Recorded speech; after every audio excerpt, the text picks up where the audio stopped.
कहानी की शुरुआत लगभग 6000 साल पहले काइडून एम्पायर से शुरू हुई, जिस समय को इंसानियत के लिए गोल्डन एरा कहा जाता रहा, क्योंकि अब तक डीमंस ने इंसानों पर हमला नहीं किया और वो लोग यहाँ इस दुनिया में नहीं आए।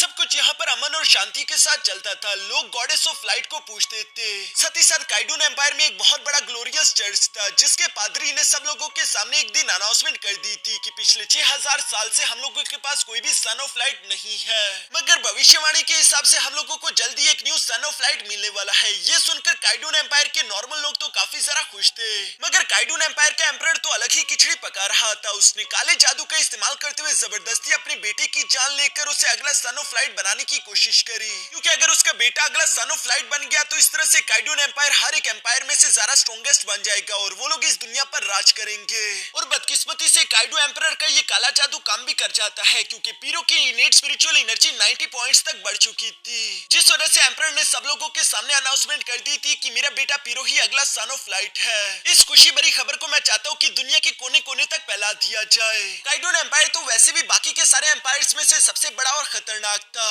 और चूंकि अगला सन ऑफ लाइट भी उन्हीं के एम्पायर में पैदा हुआ है, तो इस बात ने तो काइडून एम्पायर को और भी ज्यादा स्ट्रॉन्ग कर दिया था। यही खबर पास मौजूद पेंगो एम्पायर के राजा के पास भी आ जाती है, जो कि इस खबर को पढ़ते हुए परेशान होकर अपनी बीवी से कह रहा था कि अगर ये बात सच है फिर हमारे बेटे का क्या होगा। यहाँ उनका बस ये कहना ही था कि तभी अचानक हम लोगों को पहली दफा इलेक्ट्रोलक्स देखने को मिलता है, जिसका बचपन में नाम ली हुआ करता था, और हम देखते हैं कि ली की इनेट स्पिरिचुअल एनर्जी तो पूरे 100 पॉइंट्स की थी, यानी कि असली सन ऑफ लाइट कोई और नहीं बल्कि ली था। ली के मॉम डैड को ये बात मालूम हो चुकी थी, लेकिन फिलहाल वो इस बात को राज रखते हैं। ली बचपन से एक नंबर का जीनियस था, क्योंकि उसने खुद के लिए एक स्पेशल टेक्निक क्रिएट की थी। गॉडेस ऑफ लाइट भी उसके इस टैलेंट को देखकर सरप्राइज थी, क्योंकि ली कहा करता था कि मैं खुद के ही क्रिएशंस बनाना चाहता हूँ, वो किसी और पर डिपेंड नहीं होना चाहता, और यही चीज तो ली को खास बनाती थी। अगले दिन हम देखते हैं ली अपने दो वफादार साथियों के साथ एक ईगल को पकड़ने की कोशिश कर रहा था। इन लोगों की बीच रेस लगी हुई थी, और ली चूंकि हर बार इन दोनों को हरा देता था, तो इसलिए इस बार ये लोग कहते हैं कि क्यों ना थोड़ी बहुत चीटिंग कर ली जाए,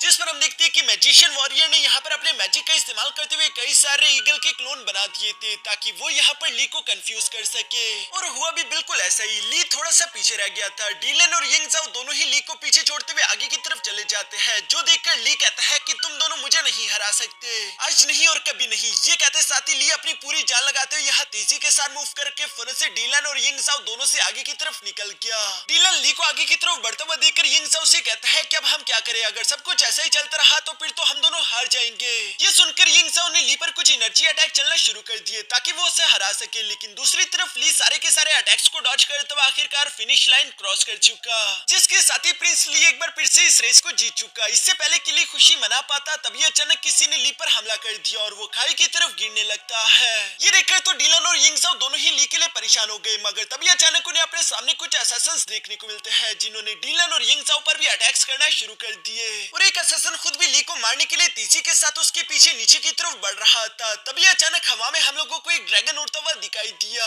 जो कि थंडर अटैक रेडी करते हुए फौरन से उस असैसिन पर हमला कर देता है, और हम देखते हैं कि इस ड्रैगन पर एक खूबसूरत लड़की भी सवार थी, जिसे देखकर तो ली बस सिर्फ उसे देखता ही रह जाता है। दूसरी तरफ वो लड़की ली से कहती है कि आखिर तुम इंतजार किसका कर रही हो, चलो भी मेरा हाथ पकड़कर ऊपर आ जाओ। ली भी उस अनजान लड़की की बात सुनकर फौरन उसका हाथ पकड़ते हुए ड्रैगन पर सवार हो जाता है, और इस तरह से ली की जान बच गई। जबकि साथ ही साथ वो लड़की खुश होते हुए यहाँ पर अपने ड्रैगन को शाबाशी देते हुए कह रही थी कि शाबाश लाइटिंग, तुमने काफी अच्छा काम किया। ली अभी भी उस लड़की को देखकर काफी सारा सरप्राइज दिखाई दे रहा था, उसे कुछ भी समझ नहीं आ रहा। तभी अचानक वो लड़की ली को जवाब देते हुए कहती है कि मैं तुम्हारी फ्यूचर में होने वाली बीवी हूँ। ये सुनकर तो ली को अब सब कुछ समझ आ गया। वो जवाब देते हुए कहता है कि अच्छा, यानी कि तुम शाई एम्पायर की प्रिंसेस फुलुवो हो। जबकि साथ ही साथ बातें करते हुए यहाँ पर हम देखते हैं कि ली अपनी पावर्स का इस्तेमाल करते हुए असैसिन्स पर भी अटैक कर रहा था, जिससे टकराते हुए वो सारे के सारे असैसिन उड़ते हुए पीछे गिर रहे थे, जिस पर फुलुवो यहाँ ली से कहती है कि मैं उम्मीद करती हूँ कि तुम अपने फादर की तरह बचपन से बीमार ना हो, वरना मेरे लिए तुम्हारा ख्याल रखना काफी ज्यादा मुश्किल हो जाएगा। ये सुनकर ली भी जवाब देते हुए कहता है कि मैंने सुना था कि तुम काफी सारा बदतमीज हो, और मैंने बिल्कुल सही सुना था। जो कहती ली फौरन से अपने लाइट विंग्स एक्टिवेट करके सारे के सारे असैसिन्स को धोना शुरू कर देता है। यहाँ पर ली जब उन असैसिन्स के साथ फाइट कर रहा था तो फुलुवो पीछे से आवाज देते हुए कहती है कि मुझे जरा तमीज से बात करो, एक दिन मैं शाही एम्पायर की रानी बनूंगी। ये सुनकर तो ली भी मुस्कुराते हुए जवाब देकर कहता है कि चलो अच्छी बात है, वैसे भी मेरी फियोंसे कोई कमजोर लड़की नहीं होनी चाहिए। जो सब कहते हुए अब तक ली ने सारे के सारे असैसिन्स को हरा दिया था और वो आखिरी को गर्दन से पकड़ते हुए कहता है कि बताओ तुम्हें यहाँ पर किसने भेजा।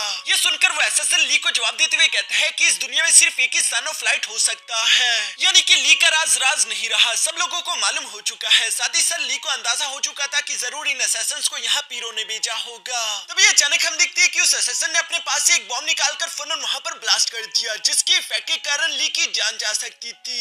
यिंग ज़ियाओ तो ये देखकर काफी सारा परेशान हो गया, पर तभी अचानक हम देखते हैं कि दूसरी तरफ ली ने फौरन से अपने खुद की क्रिएशन वाली टेक्निक को एक्टिवेट कर दिया, जिसकी वजह से टाइम फ्रीज हो जाता है। ये देखकर तो वो असैसिन भी हैरान हो गया। वो हैरान होते हुए कहता है कि आखिर तुम ऐसा कैसे कर सकते हो। इस पर ली जवाब देते हुए कहता है कि मैं तो काफी कुछ कर सकता हूँ, ये मेरी खुद की बनाई हुई टेक्निक है जिसका आज मैं तुम पर टेस्ट करने वाला हूँ। और ये कहते साथ ही ली ने फौरन से अपनी टाइम रिवर्सल टेक्निक को एक्टिवेट कर दिया, जिसे ली ने खुद बनाया था। इस टेक्निक की वजह से हम देखते हैं कि एक स्पेसिफिक एरिया में टाइम रिवर्स हो गया। ली को उस बॉम्ब का ब्लास्ट नहीं झेलने को मिलता, जबकि उल्टा उस असैसिन को ही इसकी वजह से इंजरीज हो जाती है। वो खुद को बचाने के लिए फौरन से एक पोर्टल एक्टिवेट करके यहाँ से वापस भागना चाहता था, लेकिन फुल वो उसे जाने नहीं देती, बल्कि वो जवाब देते हुए कहती है कि इतनी जल्दी कहाँ। ये कहती है फुल वो ने अपनी तलवार से फौरन उस असैसिन पर हमला कर दिया, जो कि उस पोर्टल के पार जाते हुए पीरो के पास पहुंच जाती है। और पीरो अपनी 2 उंगलियों का इस्तेमाल करते उस तलवार को पकड़ चुका, जिसे पीरो काफी आसानी से तोड़ देता है। साथ ही साथ उसने पोर्टल के आर पार पहली दफा ली को भी अपनी आंखों के सामने देख लिया था, जबकि ली की भी मुलाकात पीरो से हो चुकी है। यहाँ पोर्टल के क्लोज होने के बाद हम देखते हैं कि वो जख्मी असैसिन पीरो से मदद मांगते हुए कह रहा था कि लॉर्ड पीरो प्लीज मेरी मदद करो। इस पर पीरो उल्टा अपनी तलवार को उसकी बॉडी में गुनसाते हुए कहता है कि मैं तुम्हारी मदद करूँ, तुम नकारा हो। तुम एक छोटा सा मिशन दिया था, लेकिन फिर भी तुम उसे पूरा नहीं कर पाए। और ये कहते साथ ही पीरो ने उस असैसिन की जान ले ली थी, जिसके बाद हम देखते हैं कि पीरो के पास एक आदमी आ जाता है, जो कि पीरो से कह रहा था कि समय हो गया। पीरो ये सुनकर अभी अपनी तलवार को उठाने ही वाला था कि तभी अचानक उसके चेस्ट में बहुत ही ज्यादा पेन होने लगता है। ये देखकर वो आदमी पीरो की मदद करते हुए कहता है कि लॉर्ड पीरो, तुम्हें सोर्ड ऑफ रॉयल अथॉरिटी का इस्तेमाल करते हुए सन ऑफ लाइट बनाया गया था, और इसी वजह से तुम्हें ये बड़ी कीमत चुकानी पड़ रही है। अगर तुम चाहते हो कि तुम्हें इस तलवार का बैकलैश ना झेलने को मिले, तो तुम्हें उसके लिए ली को जान से मारना होगा। सिर्फ यही एक तरीका है, क्योंकि इस दुनिया में सिर्फ एक ही सन ऑफ लाइट हो सकता है। ये बात सुनने के बाद पीरो अपनी तलवार को लेकर धीरे धीरे से बैल्कनी की तरफ आने लगा, जहाँ नीचे की तरफ हम देखते हैं कि अवाम तो उसे ऐसे पूछ रही थी जैसे कि पीरो कोई गॉड हो, मगर पीरो अपने मन ही मन में उन पर हंसते हुए कह रहा था कि ये लोग कितने बड़े बेवकूफ है। और ये सब कहने के बाद उसने अपने सोर्ड ऑफ रॉयल अथॉरिटी को फौरन से हवा में उठा दिया, जिसके अंदर से लाइट एनर्जी निकलते हुए आसमान में जाकर ब्लास्ट हो जाती है। और साथ ही साथ वहाँ पर लाइट एनर्जी की बारिश होने लगी। जो लाइट एनर्जी तो उन सबके लिए किसी ब्लेसिंग की तरह थी, क्योंकि ये उनके सारे के सारे जख्मों और बीमारियों को पूरी तरीके से ठीक कर देती है। इसलिए वो सबके सब पीरो के सामने झुकते हुए कह रही थी कि लॉर्ड पीरो आप हमारे लिए किसी वरदान की तरह हो। मगर दूसरी तरफ पीरो अपने मन ही मन में खुश हो रहा था, क्योंकि वो इन्हीं लोगों की एनर्जी का इस्तेमाल करते हुए खुद को धीरे धीरे ताकतवर कर रहा है, जो कि इन लोगों की जिंदगी कम कर रहा है। मगर इन लोगों को इस बात का एहसास नहीं। इसके बाद सीन शिफ्ट कर वापस से यहाँ पेंगो एम्पायर में आ गया, जहाँ पर हम ली और फुलोवो को देखते हैं। फुलोवो ली के साथ बातें करते हुए उसे बताती है कि आज के दिन हम दोनों की मंगनी होने वाली है। ये सुनकर तो ली भी हैरान हो गया, और वो सवाल करते हुए कहता है कि आखिर तुम ऐसा कैसे कह सकती हो। इस पर फुलोवो बताती है कि तुम खुद ही सोचो कि मेरा फादर आखिर इतनी दूर तक चलते हुए तुम्हारे फादर से मिलने क्यों आया होगा, मगर तुमने इस तरह से शौक होकर ये क्यों बोला, क्या तुम्हें सच में मुझसे मंगनी नहीं करनी। जो सुनकर तो ली खामोश हो गया। वो अपने मन में सोचता है कि मेरे फादर चाहते थे कि वो मेरी सन ऑफ लाइट वाली आइडेंटिटी को छुपा कर रखे, मगर आज के हमले के बाद ये बात तो होने से रही, क्योंकि पीरो को मेरी आइडेंटिटी के बारे में मालूम हो चुका है। और पीरो यकीनन हर हाल में चाहेगा कि वो इस दुनिया में इकलौता सन ऑफ लाइट बने, क्योंकि काइडून एम्पायर इसकी वजह से काफी सारा ताकतवर हो जाएगा। मेरे फादर इस बात को अच्छे से समझते हैं, और साथ ही साथ उनकी तबीयत भी हर गुजरते दिन के साथ लगातार खराब होती जा रही है, जो कि सच भी था, क्योंकि ली की नजरों के सामने उसका फादर खून की उल्टियां कर रहा था। इसलिए ली काफी सारा परेशान हो गया। दूसरी तरफ उसका फादर भी ली से कहता है कि मुझे माफ कर देना बेटा, भी हम लोगों को थोड़ा और वक्त चाहिए। हम लोग काफी जरा कमजोर है, और मुझे नहीं मालूम कि मैं और कितने दिन जीऊंगा। तुम्हारे लिए और अपने पेंगो एम्पायर के लोगों की सलामती के लिए मुझे मजबूरन ये काम करना पड़ रहा है। मैं शाही एम्पायर के साथ अलायंस क्रिएट करने वाला हूँ। मेरे पास इसके अलावा दूसरा कोई रास्ता नहीं। इसी वजह से हम देखते हैं कि ली भी एग्री हो गया। वो चाहे इस शादी से खुश हो या फिर नहीं, मगर उसे हाँ करनी ही होगी अपने पेंगो एम्पायर के लोगों की सलामती के लिए।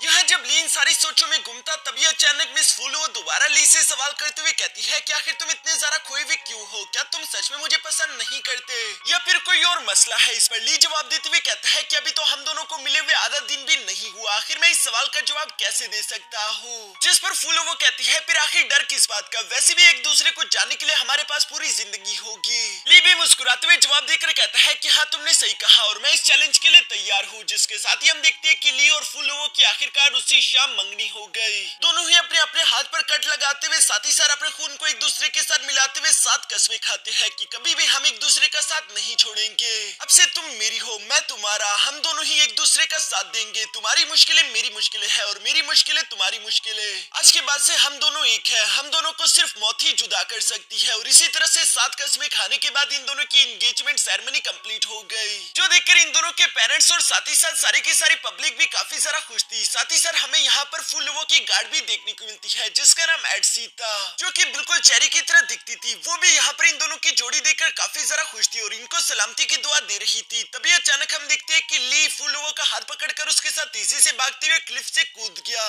जो देखकर तो सब लोग ही सरप्राइज हो गए थे। मगर हमें जानने को मिलता है कि क्लिफ से नीचे तो पहले ही थंडर ड्रैगन मौजूद था, जो कि इन दोनों को सवार करते हुए हवा में ले आया।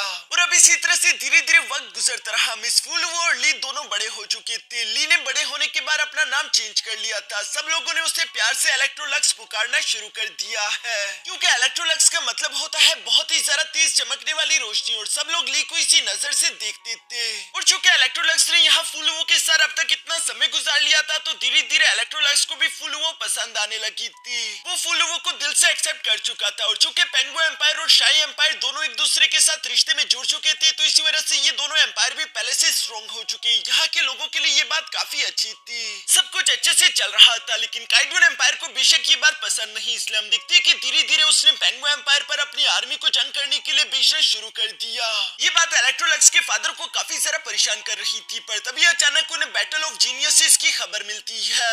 ये बैटल ऑफ जीनियसेस कंपटीशन काफी ज्यादा खास था, जिसे ग्लोरियस चर्च ऑर्गेनाइज करता है। इस कंपटीशन के दौरान पूरे के पूरे कॉन्टिनेंट से अलग अलग जीनियस कल्टीवेटर ग्लोरियस चर्च में इकट्ठा होंगे, जिन्हें एक अलग बैटलफील्ड में बेचा जाएगा। और वहां पर गॉडेस ऑफ लाइट के ब्लेसिंग के साथ ये लोग आपस में फाइट करेंगे। रैंडमली एक दूसरे के साथ फाइट करने पर जो भी वॉरियर हारेगा उसे सेफली बैटल ग्राउंड से बाहर भेज दिया जाएगा, यानी कि किसी की भी जान नहीं जाएगी। इसलिए इलेक्ट्रोलक्स उस बैटल ऑफ जीनियसेस कंपटीशन के लिए तैयार होते हुए कहता है कि मैं जाकर उस चैंपियनशिप को जरूर जीतूंगा, क्योंकि अब वक्त आ चुका है कि मैं दुनिया के सामने अनाउंसमेंट कर दूं कि असली सन ऑफ लाइट मैं ही हूँ। हालांकि इलेक्ट्रोलक्स को ये बात अच्छे से मालूम थी कि पीरो जरूर कोई ना कोई इवल चाल चलेगा, मगर वो अपने पेरेंट्स को इस बारे में परेशान नहीं करना चाहता था। इसके बाद हम लोगों को काइडून एम्पायर का सीन दिखाया जाता है, जहाँ पर सब लोग इस बैटल ऑफ जीनियसेस को लेकर काफी ज्यादा एक्साइटेड थे, क्योंकि उन लोगों का नकली सन ऑफ लाइट पीरो इस कंपटीशन में हिस्सा लेने वाला था। और उन्हें लग रहा था कि इस कंपटीशन का तो विनर यकीनन पीरो ही होगा, मगर ये बात तो वक्त ही बताने वाली है। हम देखते हैं कि इस कंपटीशन को ऑर्गेनाइज करने वाला ग्लोरियस चर्च का पादरी था, जो कि सब लोगों के सामने सारे के सारे जीनियसेस को एक जगह पर इकट्ठा कर लेता है। इस कंपटीशन के लिए इकट्ठा होते हुए एक बार फिर से आखिरकार यहाँ पीरो और इलेक्ट्रोलक्स का एक दूसरे के साथ आमना सामना हो गया, जहाँ पीरो इलेक्ट्रोलक्स को देखते हुए कहता है कि इलेक्ट्रोलक्स, आखिरकार तुम अपनी गुफा से निकलकर बाहर आ ही गई। मुझे नहीं लगा था कि तुम इतने अरसे तक खामोश बैठोगे।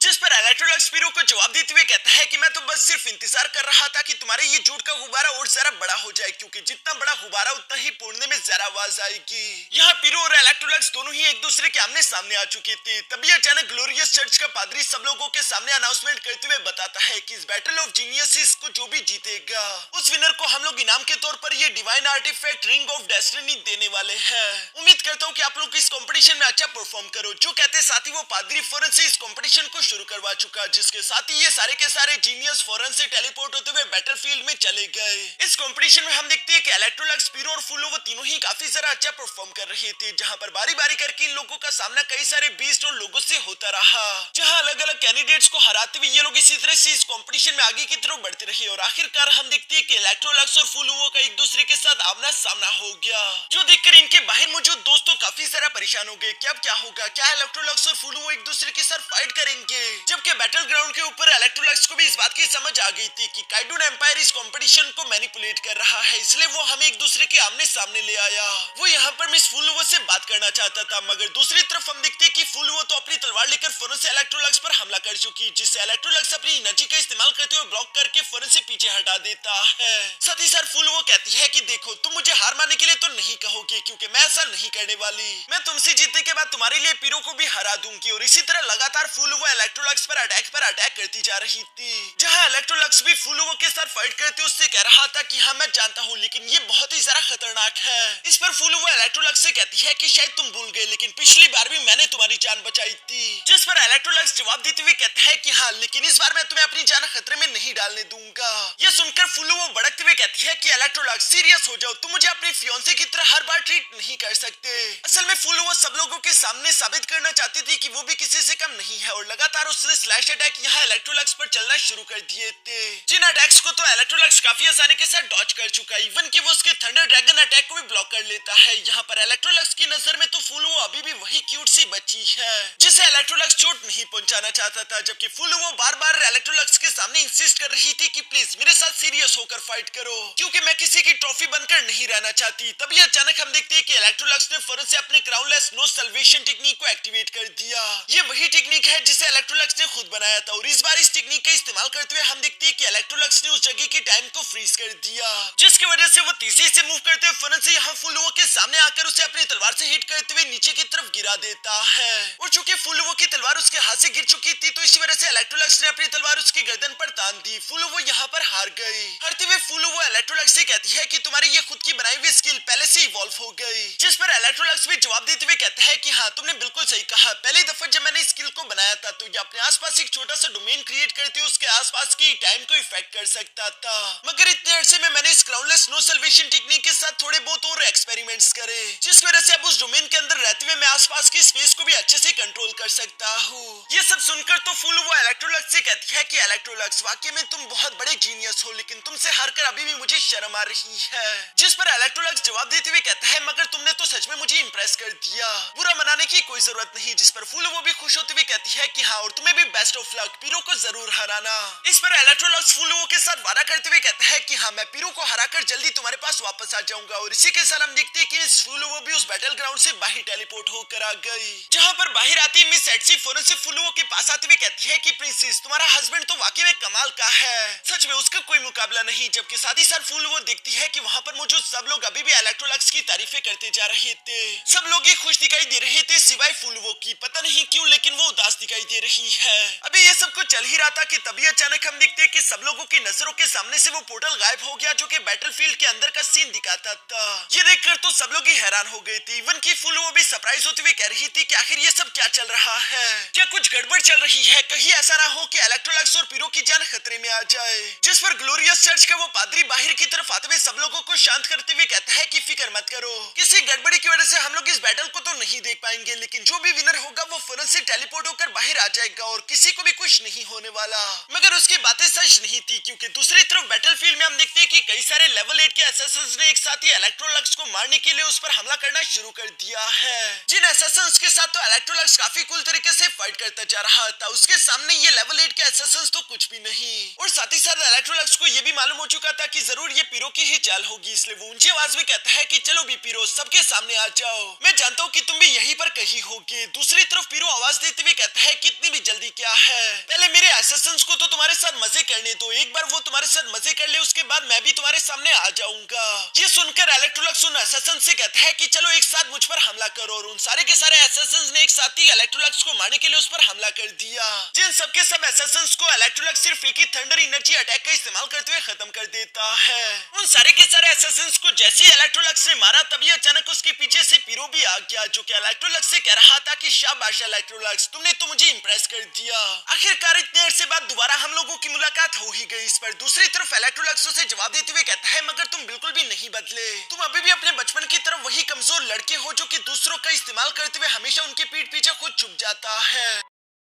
जिस पर पीरो को गुस्सा तो काफी आया, लेकिन वो इलेक्ट्रोलक्स के सामने अपनी तलवार निकालते हुए कहता है कि चलो इलेक्ट्रोलक्स, इस जंग को हमेशा हमेशा के लिए खत्म कर दिया जाए। मगर मैं तुम्हें पहले ही बता देना चाहता हूँ कि ऑलरेडी तुम्हारे लिए काफी ज्यादा देर हो चुकी है। जैसे ही तुमने इस बैटलफील्ड में कदम रखी थी, तब से पहले ही तुम मेरी मुट्ठी में आ चुके हो, क्योंकि पीरो ने पहले ही चालाकी से इस बैटलफील्ड में इलेक्ट्रोलक्स को पकड़ने के लिए फॉर्मेशन बिछाकर रखे हुए थे, जिसे वो अपनी तलवार का इस्तेमाल करते हुए एक्टिवेट कर चुका। ये देखकर तो इलेक्ट्रोलक्स थोड़ा सा परेशान हो जाता है, क्योंकि तभी अचानक जमीन से कई सारे असैसिन्स निकलते हुए तेजी के साथ इलेक्ट्रोलक्स पर झपट पड़े और इलेक्ट्रोलक्स जैसे ही उन असैसिन से खुद को छुड़ाने की कोशिश करता है तभी अचानक उसने देखा कि वहां पर तो एक 9th रैंक का सीलिंग मैजिक लगा हुआ था जिसने इलेक्ट्रोलक्स के हाथों और पैरों को जकड़ लिया। वो बिल्कुल भी अपनी जगह से मूव नहीं कर पा रहा। वो हैरान होते हुए कहता है कि आखिर ये सब क्या है, जिस पर पीरू इलेक्ट्रोलक्स के पास आते हुए कहता है कि इलेक्ट्रोलक्स, अब तक तो तुम्हें एहसास हो चुका होगा कि इस फॉर्मेशन को स्पेशली तुम्हारे लिए डिजाइन किया गया है क्योंकि ये फॉर्मेशन तुम्हारी सारी की सारी लाइट एनर्जी एब्सॉर्ब करके मुझे दे देगा और इस तरह से मैं ट्रू सन ऑफ लाइट बन जाऊंगा। जिस पर इलेक्ट्रोलक्स उसे जवाब देते हुए कहता है कि तुम कभी भी असली सन ऑफ लाइट नहीं बन पाओगे। लेकिन पीरू ये सब सुनकर हंसते हुए कहता है अभी के लिए तो तुम मुर्दा बनने वाले हो, चलो अब मैं यहाँ से जा रहा हूँ क्योंकि बाहर सब लोग मेरा इंतजार कर रही है। ये सब कहते हुए पीरू वहाँ से हंसते हुए चला गया। पीछे की तरफ मौजूद इलेक्ट्रोलक्स खुद को सीलिंग मैजिक से आजाद कराने की अपनी पूरी कोशिश कर रहा था लेकिन उसकी बॉडी के अंदर मौजूद लाइट एनर्जी काम नहीं कर रही थी। वो परेशान होते हुए कह रहा था कि इन्हें मेरी लाइट मैजिक के बारे में सब कुछ मालूम है, इसलिए इन लोगों का ये सीलिंग मैजिक इतना सारा पावरफुल बन गया। मुझे खुद को आजाद करने के लिए कुछ न कुछ सोचना होगा वरना मैं यहाँ पर मारा जाऊंगा। ये सब सोचते हुए अभी इलेक्ट्रोलक्स परेशान हो ही रहा था जबकि दूसरी तरफ बाहर हम देखते हैं कि उस रिंग ऑफ डेस्टिनी ने जोर जोर से चमकना शुरू कर दिया जिस पर ग्लोरियस चर्च का पादरी सब लोगों को बताता है कि हम लोगों को हमारा विनर मिल चुका है और उसका बस ये कहना ही था कि तभी अचानक रिंग ऑफ डेस्टिनी के पास एक छोटा सा पोर्टल ओपन हो गया जिसके अंदर से पीरो का हाथ निकलकर बाहर आ गया और सब लोगों को बताया जाता है कि इस बैटल ऑफ जीनियस इस कंपटीशन का चैंपियन है हमारा प्रिंस पीरो। ये सुनकर तो फुलुओ हैरान होते हुए कहती है कि ऐसा नहीं हो सकता, ये इम्पॉसिबल है। जबकि काइडून एम्पायर के लोग तो ये जानकर काफी सारा खुश थे क्योंकि पहले से उन लोगों को अपने पीरो पर बहुत ही सारा भरोसा था। इवन कि पीरो भी घटिया इंसान की तरह यहाँ सब लोगों के सामने झूठ बोलते हुए कहता है कि मैं असली सन ऑफ लाइट हूँ, इसी वजह से ये तो मेरी किस्मत थी, मुझे तो जीतना ही था। ये सुनकर इलेक्ट्रोलक्स का दोस्त सिंगसाओ आगे की तरफ बढ़ते हुए कहता है कि तुमने इलेक्ट्रोलक्स को कैसे हराया। इवन कि फुलुओ भी सवाल करते हुए कहती है कि इस वक्त इलेक्ट्रोलक्स कहाँ पर है, जिस पर पीरो सब लोगों के सामने झूठ बोलते हुए कहता है कि इलेक्ट्रोलक्स के इरादे बिल्कुल भी अच्छे नहीं थे, वो बुरे इरादों के साथ मुझे जान से मार देना चाहता था, इसलिए मैंने इलेक्ट्रोलक्स को हराकर उसे ट्रायल ग्राउंड पर ही कैद कर दिया। जो सुनकर फुलुओ भड़कते हुए कहती है कि तुम झूठ बोल रही हो। इस पर पीरो को भी गुस्सा आ गया। वो फौरन से अपनी लाइट एनर्जी का प्रेशर बनाते हुए इन सब लोगों पर प्रेशर डालते हुए कहता है कि मैं सन ऑफ लाइट हूँ, मुझे जरा तमीज से बात करो, नहीं तो ये तुम्हारे लिए अच्छा नहीं होगा। यहाँ पर फुलुओ इस तरह से तकलीफ में थी और वो अपने मन में कह रही थी कि इलेक्ट्रोलक्स तुम कहाँ पर हो। तभी सीन शिफ्ट होकर दूसरी तरफ बैटलफील्ड में मौजूद इलेक्ट्रोलक्स पर आ जाता है जो कि उस फॉर्मेशन के अंदर कैद था। यहाँ इलेक्ट्रोलक्स खुद को शांत कराते हुए अपने मन में कह रहा था कि मेरी लाइट एनर्जी ऑलमोस्ट खत्म हो चुकी है, मैं लाइट एनर्जी का इस्तेमाल नहीं कर पा रहा, मगर सिर्फ लाइट एनर्जी ही मेरी आइडेंटिटी नहीं है। ये सब कहते हुए इलेक्ट्रोलक्स खुद से सवाल करता है क्या होता अगर मैं सन ऑफ लाइट ना होता, क्या लाइट एनर्जी के अलावा भी मेरे पास कुछ है। यहाँ कुछ देर तक सोचने के बाद इलेक्ट्रोलक्स को उसके क्राउनलेस नो सल्वेशन टेक्निक के बारे में याद आया, जिसके बारे में सोचते हुए इलेक्ट्रोलक्स कह रहा था कि मैं अपनी क्राउनलेस नो सल्वेशन टेक्निक का इस्तेमाल करते हुए एक डोमेन बनाकर उसके अंदर के टाइम एंड स्पेस को कंट्रोल कर सकता हूँ। अब मुझे बस सिर्फ थोड़ा सा दिमाग लगाकर इसी क्राउनलेस नो सल्वेशन टेक्निक का इस्तेमाल करते हुए खुद की कुछ एनर्जी भी बनानी होगी। जो सब कहते हुए इलेक्ट्रोलक्स इसी तरह से सोचने लगा और वो सोचता है कि मैग्मा के अंदर हीट होती है, हीट भी फॉर्म ऑफ एनर्जी है। फ्रूट्स और पौधों की भी बात की जाए तो उनके अंदर लाइफ एनर्जी होती है, यानी कि मेरे डोमेन के अंदर मौजूद हर एक चीज के अंदर एनर्जी है, मुझे बस सिर्फ उसे इस्तेमाल करना है। इलेक्ट्रोलक्स ने इसे क्राउनलेस एनर्जी का नाम दिया, जिसकी दूसरी तरफ बाहर पीरो सब लोगों पर अपनी हुक्मरानी चलाते हुए कह रहा था कि मैं असली सन ऑफ लाइट हूँ, आज के बाद से मैं जो कहूंगा वही सच होगा, किसी ने भी मेरे खिलाफ अगर आवाज उठाने की कोशिश करी तो वो मारा जाएगा। यहाँ पर तो पहले से ही कई सारे लोग पीरो को गॉड की तरह पूछ रहे थे क्योंकि वो सन ऑफ लाइट है और इससे पहले कि पीरो यहाँ पर रिंग ऑफ डेस्टिनी को पहनते हुए इलेक्ट्रोलक्स के दोस्तों को चोट पहुंचा पाता तभी अचानक हम देखते हैं कि उसकी रिंग ऑफ डेस्टिनी वाली उंगली कटकर अलग हो गई, जो देखकर तो सब लोग ही हक्का बक्का रह गए थे। जबकि दूसरी तरफ हम देखते हैं कि वो रिंग ऑफ डेस्टिनी तेजी के साथ मूव करते हुए साइड पर चली जाती है, जहाँ पर आसमान में एक बहुत बड़ा पोर्टल ओपन हो गया और उस पोर्टल के अंदर से इलेक्ट्रोलक्स काफी कुल तरीके से निकलते हुए बाहर आ जाता है। जबकि रिंग ऑफ डेस्टिनी भी फौरन से इलेक्ट्रोलक्स को मास्टर के तौर पर चूज कर चुकी थी। इलेक्ट्रोलक्स की एनर्जी यहाँ पर काफी ज्यादा टेरिफाइंग महसूस हो रही थी। वो पीरो से कहता है कि ये रिंग ऑफ डेस्टिनी भी जानती है कि इसका असली मालिक कौन है। दूसरी तरफ पीरो तो हैरान होते हुए इलेक्ट्रोलक्स से कह रहा था कि आखिर तुम जिंदा कैसे हो, तुम यहाँ पर बाहर कैसे आ गए। जिस पर इलेक्ट्रोलक्स मुस्कुराकर जवाब देते हुए कहता है कि अभी तुम्हारे पास इतना दिमाग नहीं कि मैं तुम्हें ये सब कुछ समझा सकूं, इसलिए बेहतर है कि मैं तुम्हें ये दिखा ही दूं। जो कहते साथी इलेक्ट्रोलक्स ने सिर्फ एक ही हाथ की पावर का इस्तेमाल करते हुए यहाँ पीरो को वापस से उसकी नॉर्मल कंडीशन में भेज दिया। पीरो की इनेट स्पिरिचुअल एनर्जी धीरे धीरे करके कम होने लगी। वो 90 पॉइंट से वापस 30 पॉइंट पर आकर गिर जाता है, जो कि उसके असली इनेट स्पिरिचुअल पॉइंट्स थे। ये देखकर तो अब सब लोगों को समझ आ गया कि पीरो एक नकली सन ऑफ लाइट था। उसने ब्लैक मैजिक का इस्तेमाल करते हुए खुद को सन ऑफ लाइट बनाया, इसलिए सब लोग उसे फ्रॉड और कमीना कहकर पुकार रहे थे कि तुमने हमें बेवकूफ बनाया। पीरू यहाँ पर खुद की बेइज्जती सुन रहा था और उसे ये बात काफी ज्यादा गुस्सा दिला रही थी। वो बेकाबू होते हुए कहता है कि ये अच्छा नहीं हुआ इलेक्ट्रोलक्स, मैं तुम्हें इसकी सजा जरूर दूंगा। ये सब कहते हुए पीरू डार्क मैजिक का इस्तेमाल करते हुए खुद को पूरी तरीके से उसके वश में कर देता है। साथ ही साथ पीरू ने वहाँ पर सोर्ड ऑफ रॉयल अथॉरिटी भी समन कर ली थी, जिसके साथ वो इलेक्ट्रोलक्स से कह रहा था कि इलेक्ट्रोलक्स, आज मैं तुम्हें सब लोगों के सामने जान से मारकर एक बार फिर से इस दुनिया में लाइट और रोशनी ले आऊंगा। ये सुनकर दूसरी तरफ इलेक्ट्रोलक्स भी काफी कूल तरीके से सोर्ड ऑफ लाइट को समन करते हुए कहता है कि वाकई में तुम काफी जरा जिद्दी हो। जिसके साथ ही हम देखते हैं कि पीरू और इलेक्ट्रोलक्स दोनों ने एक दूसरे से टकराना शुरू कर दिया। यहाँ पर ये दोनों ही बराबर की एक दूसरे को टक्कर दे रहे थे। जहाँ फाइट के दौरान पीरू कह रहा था कि मेरी सोर्ड ऑफ रॉयल अथॉरिटी काफी ज्यादा ताकतवर है, क्योंकि हमारे जनरेशंस के किंग ने अपने फ्लैश और ब्लड का इस्तेमाल करते हुए इसे फोर्ज किया।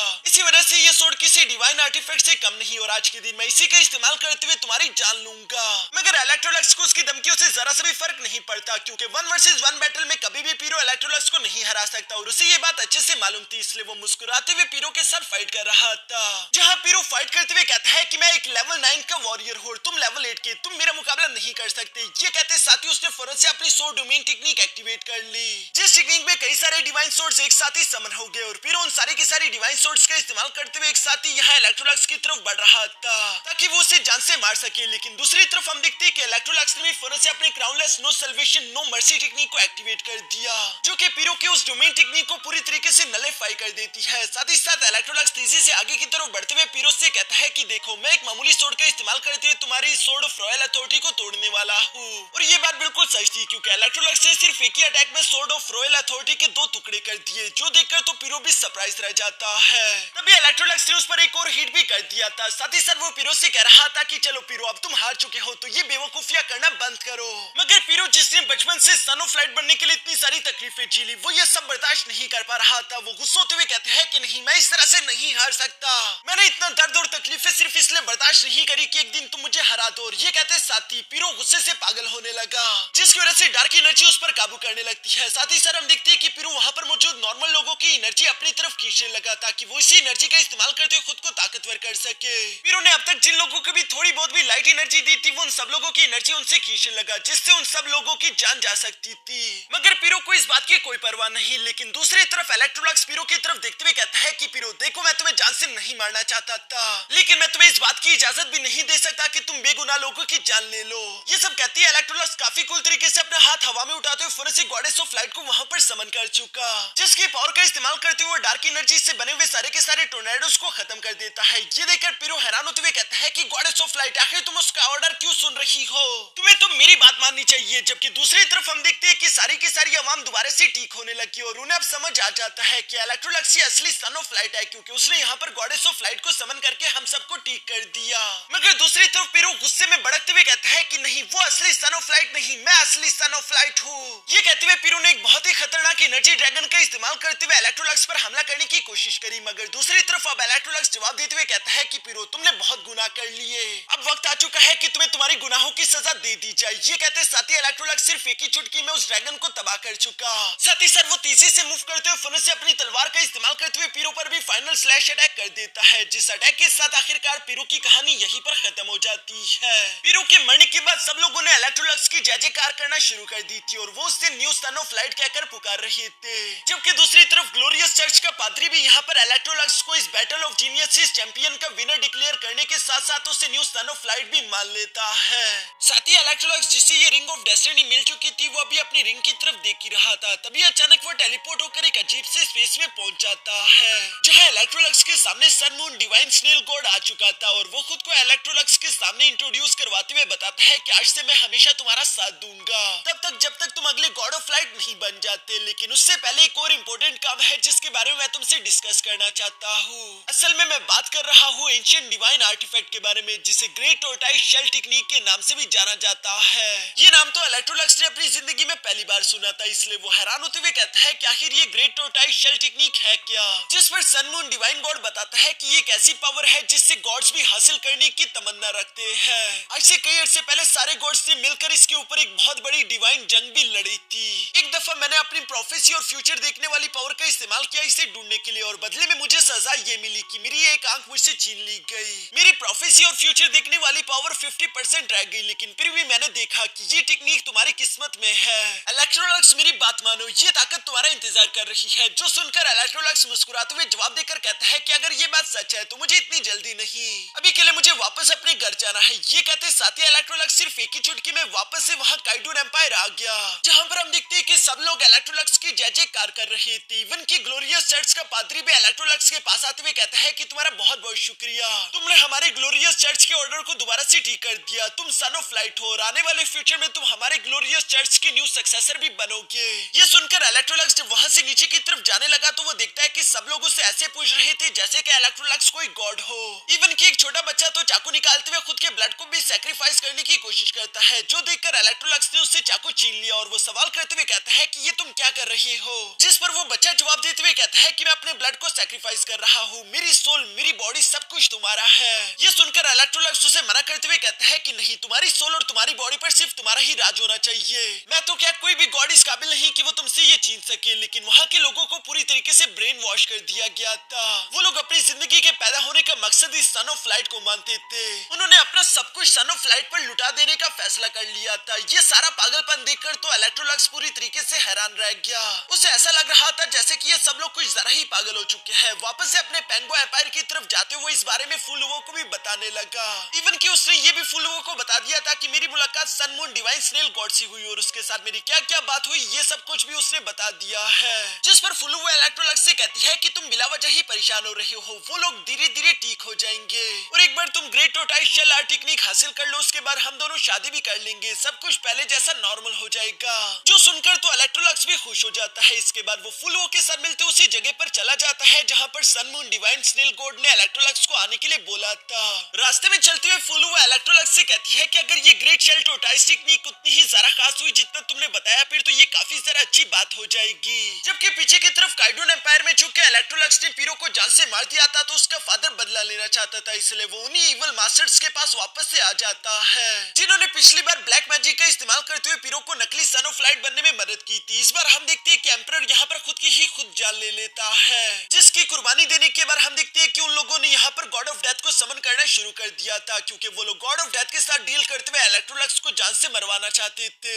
इलेक्ट्रोलक्स जो कि सन मून डिवाइन गॉड के बताए हुए उस रून वाली लोकेशन तक पहुंच जाता है, तभी अचानक उस पर किसी ने हमला कर दिया। जिस हमले से फुलवो को बचाने के लिए हम देखते हैं कि इलेक्ट्रोलक्स फौरन से उसे दिक्कत दे देता है। दूसरी तरफ हम देखते हैं कि ये सारे के सारे असैसिन्स टेलीपोर्ट होकर गॉड ऑफ डेथ के सामने आ चुके थे, जो कि पहले तो उन असैसिन्स पर गुस्सा करते हुए कहता है कि बताओ तुम लोगों ने यहाँ पर मुझे समन क्यों किया। साथ ही साथ यही इवल मास्टर इलेक्ट्रोलक्स को भी टेलीपोर्ट करते हुए यहाँ गॉड ऑफ डेथ के सामने ले आए थे। जिसके बाद ये लोग गॉड ऑफ डेथ के सामने भीख मांगते हुए कहते हैं कि गॉड ऑफ डेथ हम आपके साथ डील करना चाहते हैं, हमारी जिंदगी के बदले आप इस लड़के को जान से मार डालो। जो सुनकर तो गॉड ऑफ डेथ गुस्से में आते हुए सिर्फ एक ही उंगली की पावर का इस्तेमाल करते उनमें से कुछ इवल सोल मास्टर्स को जान से मार चुका, जबकि बाकी अभी भी यहाँ पर गॉड ऑफ डेथ के साथ डील करते हुए कह रहे थे कि हम अपनी जिंदगी देने के लिए तैयार है, प्लीज आप भी अपने कॉन्ट्रैक्ट को पूरा करते हुए इस इलेक्ट्रोलक्स को जान से मार डालो। जो सुनकर गॉड ऑफ डेथ ने उन बाकी के भी इवल असैसिन्स को जान से मार डाला। साथ ही साथ वो कहता है कि डील पूरी होगी। जिसके बाद गॉड ऑफ डेथ यहाँ इलेक्ट्रोलक्स की तरफ देखते हुए कहता है तो तुम हो इलेक्ट्रोलक्स। इस पर इलेक्ट्रोलक्स गॉड ऑफ डेथ की तरफ देखते हुए मुस्कुराकर कहता है कि मैंने कभी नहीं सोचा था कि तुम जैसे एक बड़े महान गॉड को भी नॉर्मल इंसान कभी ऑर्डर्स दे पाएंगे।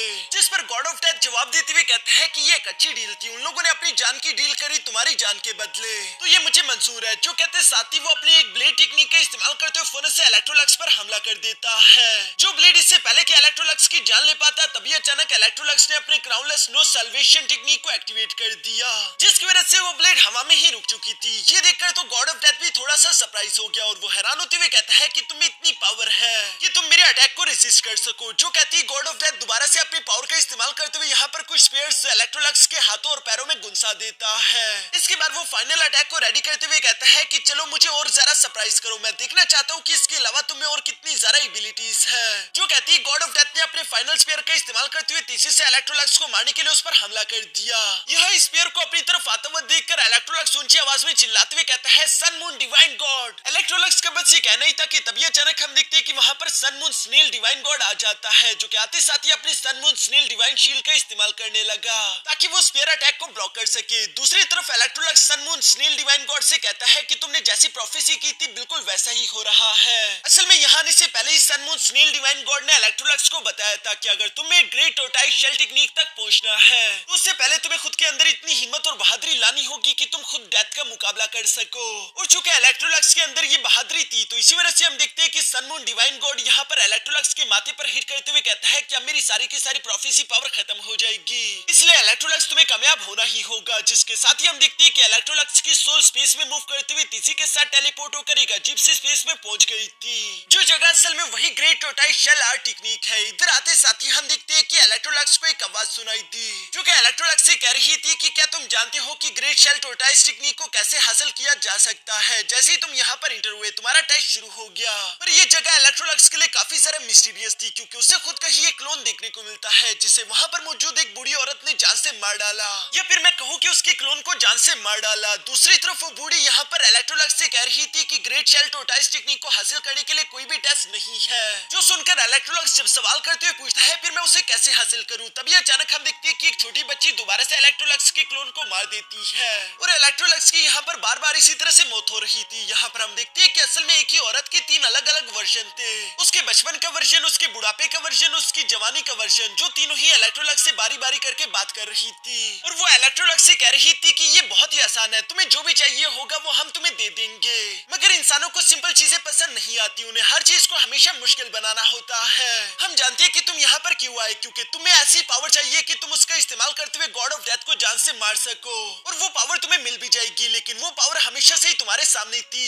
इसी तरह की बातें करते वो औरत लगातार इलेक्ट्रोलक्स को मैनिपुलेट करने की कोशिश कर रही थी। वो उसे बताती है कि पहला सन ऑफ लाइट जिसने sun moon snail divine god को जान से मारकर खा लिया था, उसके बाद उसे डिवाइन ड्रैगन की पावर मिल गई। सेकंड सन ऑफ लाइट, उसने भी sun moon snail divine god को जान से मारकर खा लिया था, जिसकी वजह से उसे गॉड ऑफ ग्लोरी की पावर मिली। और अब तुम हो तीसरे सन ऑफ लाइट, तुम अगर चाहो तो तुम भी sun moon snail divine god को जान से मारकर खा सकते हो, उसके बाद तुम्हें ऐसी पावर मिलेगी जो कि किसी भी गॉड के पास ना हो। ये सब कहते उस बच्ची ने एक बार फिर से इलेक्ट्रोलक्स के क्लोन को जान से मार डाला। यह इलेक्ट्रोलक्स को तभी अचानक अपने सामने sun moon snail divine god बंदा हुआ दिखाई देता है, जो कि उससे बात करते हुए कह रहा था कि डिवाइन स्नेल और सन ऑफ लाइट दोनों सेम ओरिजिन से आते हैं, हम दोनों की किस्मत में ही एक बनना लिखा हुआ है, किस्मत से कोई नहीं भाग सकता, इसलिए इलेक्ट्रोलक्स मुझे मारकर खा जाओ। सिर्फ यही तरीका है अपने सन ऑफ लाइट के फुल पोटेंशियल को एक्टिवेट करने का, इस तरह से तुम एक गॉड बन जाओगे और तुम में इतनी ताकत आ जाएगी कि तुम गॉड ऑफ डेथ का मुकाबला कर सको। ये सन ऑफ लाइट होने के नाते तुम्हारी डेस्टिनी है, तुम्हें अपनी डेस्टिनी को पूरा करना ही होगा। जो सारी बातें सुनकर इलेक्ट्रोलक्स ने भी sun moon snail divine god को मारने के लिए अपना डैगर उठा लिया था, जबकि साथ ही साथ हम देखते हैं कि वो औरत लगातार इलेक्ट्रोलक्स को भड़काते हुए कह रही थी कि मार दो उसे, मार दो उसे। मगर तभी अचानक इलेक्ट्रोलक्स अपना डैगर गिराते हुए फौरन उसी लड़की को गर्दन से पकड़ लेता है। साथ ही साथ वो मुस्कुराते हुए कहता है कि तुम्हारी बदकिस्मती, मैं डेस्टिनी पर ज्यादा भरोसा नहीं करता बल्कि मुझे खुद पर भरोसा है, मैं हमेशा अपनी किस्मत खुद लिखता हूँ, तो मुझसे और झूठ बोलना बंद करो। जो सुनकर वो औरत इलेक्ट्रोलक्स से कहती है कि इलेक्ट्रोलक्स बिना कुर्बानी के तुम एक गॉड नहीं बन पाओगे। इस पर इलेक्ट्रोलक्स कहता है कि मुझे ये बताओ क्या ग्रेट टोर्टोइस शेल आर्ट टेक्निक को हासिल करने के लिए गॉड बनना जरूरी है, जिस पर वो लड़की